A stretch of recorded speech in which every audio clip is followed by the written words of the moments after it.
Hello everybody, welcome back to the arcade. My name is Vince, and in this editor video I'm going to show you everything about the asset library. What is it, how to use it, and using it in the editor. Alright, let's get started.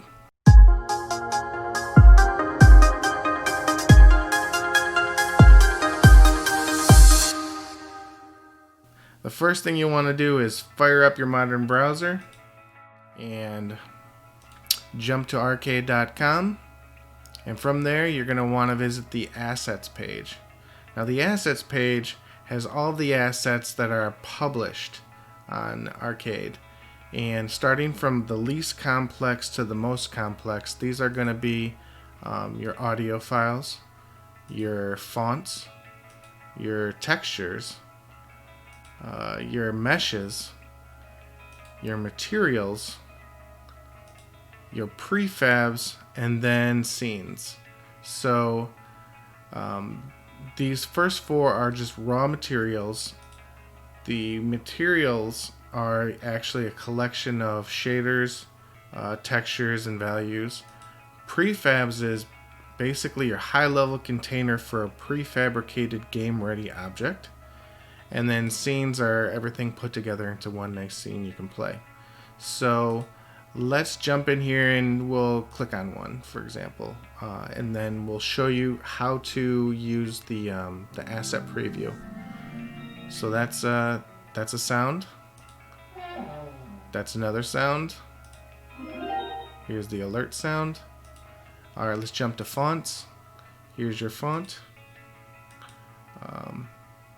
And I believe these are all similar based fonts based on the Roboto font.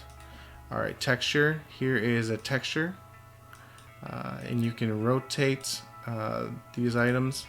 If you want to hit the spacebar, that'll bring you back to kind of the default rest position.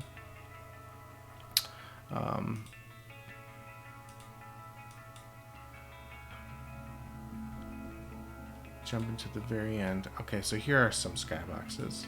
You can click on here and you can kind of move around the skybox. Here's a dusk scene.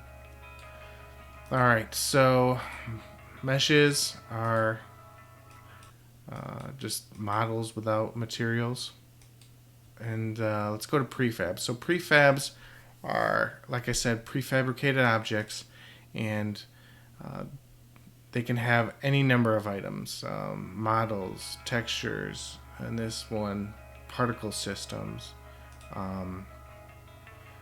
But if you dive deeper in here, you'll get to kind of other ones you can load up, like a tree, for example, is a prefab.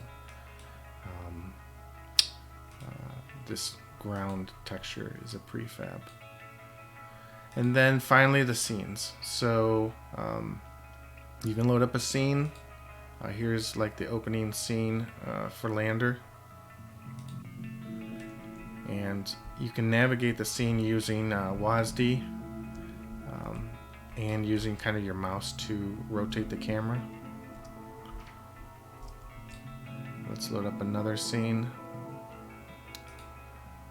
This one is for Traverse.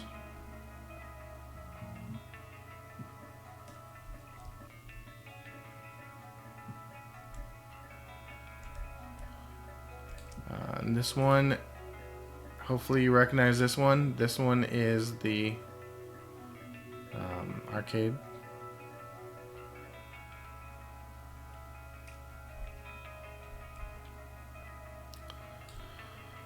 Alright, so that's it for the assets and the asset page. So let's now jump over to the editor and show you how to make your own creations using the asset library. So log in, go to a scene of your choice, and jump into the editor. Let me go just the sunset scene, and we'll edit that. This is our sunset scene, and I'll jump into import under window, import. This is going to give access to the same items that are on the assets page, plus assets that I have. So here's audio. If I want to select an audio item and add it to the scene, I can do that. Alright, Let me delete that. And then in addition to these assets, there's a hierarchy menu here and a find. So if I want to go to prefab, search for building, we have a number of buildings you can do. Or how about car? Or, ooh, cool. Or how about rocks? Sometimes we'll have collections of items underneath general names, like this rocks, for example. This first rocks has a bunch of rocks, and what I'll generally do when I'm making a scene is I'll drag these off to the side,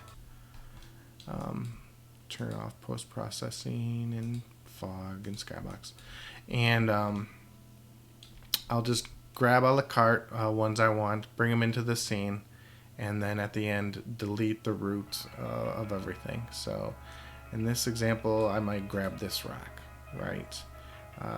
Pull this rock out of the hierarchy. Oops.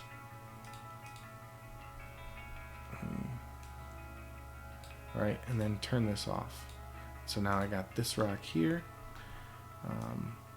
and I use this rock a lot actually, so I might scale it up,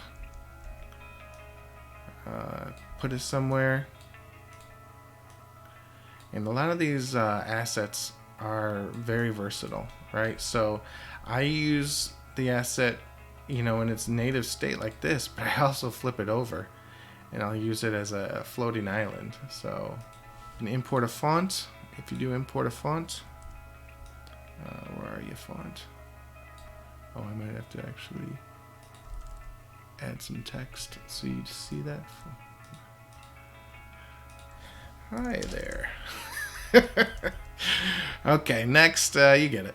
Next is texture. Textures are generally applied to materials, so you might not assign a texture directly to an object. Next are meshes. Again, meshes are devoid of material. They are just like the actual mesh itself. So this one is just an archway minus it'll give itself a default material that you can update. Let's continue. Materials like skybox are going to be in here. If you select a skybox in here, it knows that it's a skybox and it'll just apply it to the scene, which is very nice. So if we wanted a night scene, let me get rid of this archway. If we wanted kind of a daytime scene, a dusk scene, that we were kind of using this. That brings us to prefabs. Prefabs are prefabricated objects, and there's a number of items inside prefabs. So if we want to go dungeon props, we could look in here, and there are a lot of dungeon props we could import into our scene. You just click on it, import, check it out. So we could add these skeletons right here. Let me zoom in on that guy, turn him around. Hello. We continue to update this library, and it keeps getting bigger and bigger and bigger. So don't be surprised if it's bigger when you come into it. I do like to make collections to make things easier. So this is a bones collection, and you can pull these out individually, but if you want bones, grab the bones. If you want plants, grab the plants. In fact, they're probably on top of each other. Let me move to the side and zoom in on that. So here are some plants. Clouds, if you want clouds. Where are you, clouds? Oh, clouds must have been pretty big. So there are a number of clouds you can choose from. Alright, let me get rid of those clouds. Bones by, plants by, clouds by. Dungeon set. It's been a while. It must be big, because it's taken a long time to load.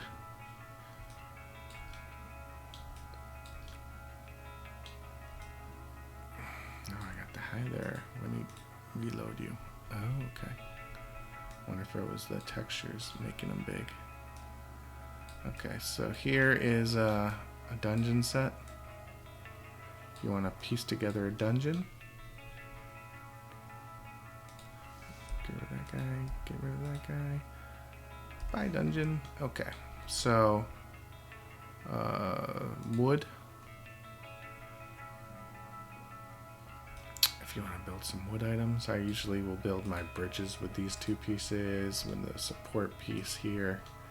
Or, you know, I haven't used these much, but definitely need to use these more. So these are some great pieces. Alright everybody, there you have it. The Arcade Asset Library. What it is, how to use it. I'm looking forward to some of the great scenes you can make with it. Remember, you don't have to be an artist. You just have to be able to click, translate, rotate, and scale. And that's about it. Alright, so until next video, I'm Vince. Happy gaming.